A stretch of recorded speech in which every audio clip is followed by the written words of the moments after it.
est au golf d'Arkang aujourd'hui, sous le soleil, pour essayer le nouveau driver TaylorMade, le Stealth. C'est parti, suivez-moi.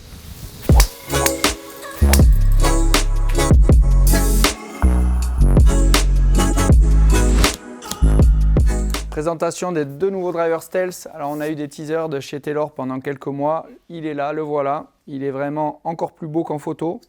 On retrouve tout ce qui a fait le succès des drivers TaylorMade avec le capot carbone, la twist face, la speed pocket et le travail en aéro sur le dessus et sur le dessous.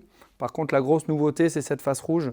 60 couches de carbone qui sont empilées avec une lamination sur la dernière couche. On est sur une face qui est plus douce avec un temps de contact de balle qui est amélioré, une vitesse de balle qui est améliorée. Et on va le voir tout à l'heure, un toucher qui est fantastique. Esthétiquement, c'est une réussite. Techniquement, on sait aussi que c'est une réussite. Tous les bons joueurs sont passés dessus tout de suite. Sur la tête Stealth Plus, on retrouve le système de poids qui permet d'ajuster les trajectoires sur le latéral, donc le draw et le fade, avec un sweet spot un peu plus petit, plutôt pour des bons joueurs. Sur les deux modèles, on pourra toujours régler le loft au demi-degré près. On se retrouve sur le parcours pour essayer ça tout de suite. Suivez-moi. Je suis très excité d'essayer enfin ce driver. Je le trouve canon esthétiquement. On va voir si c'est efficace.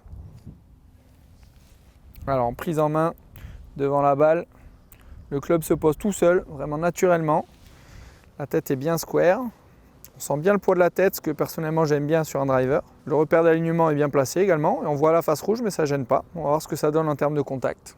C'est parti.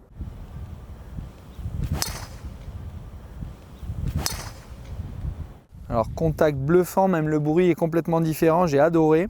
La balle sort très vite de la face de club. C'est un club surprenant, vraiment différent. Et on va aller voir ce que ça donne en termes de résultats sur le TrackMan.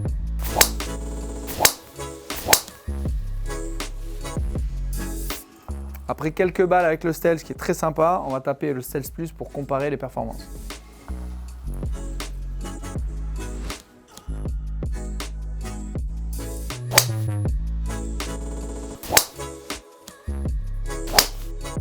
Donc résultat avec le Stealth Plus que je viens de taper, on a une super vitesse de balle, angle de décollage qui correspond à l'angle de la phase, donc je suis assez content. Et un backspin qui est très maîtrisé, donc ça c'est le travail de la nouvelle phase de club en carbone. On va comparer ce que ça donne avec le Stealth normal. Sur le Stealth, j'observe encore plus de vitesse de balle, c'est assez bluffant. Par contre, un tout petit peu plus de dispersion pour moi. En résumé, on va dire que le Stealth Plus s'adresse à tous les joueurs qui cherchent à toucher plus de fairway, régularité et quand même performance. Et le Stealth normal, tolérance maximale, puissance maximale. En résumé, c'est vraiment deux bombes, deux avions que j'ai adorés. Il faut par contre prendre le temps de les essayer, de les comparer pour vous et peut-être vous faire fitter.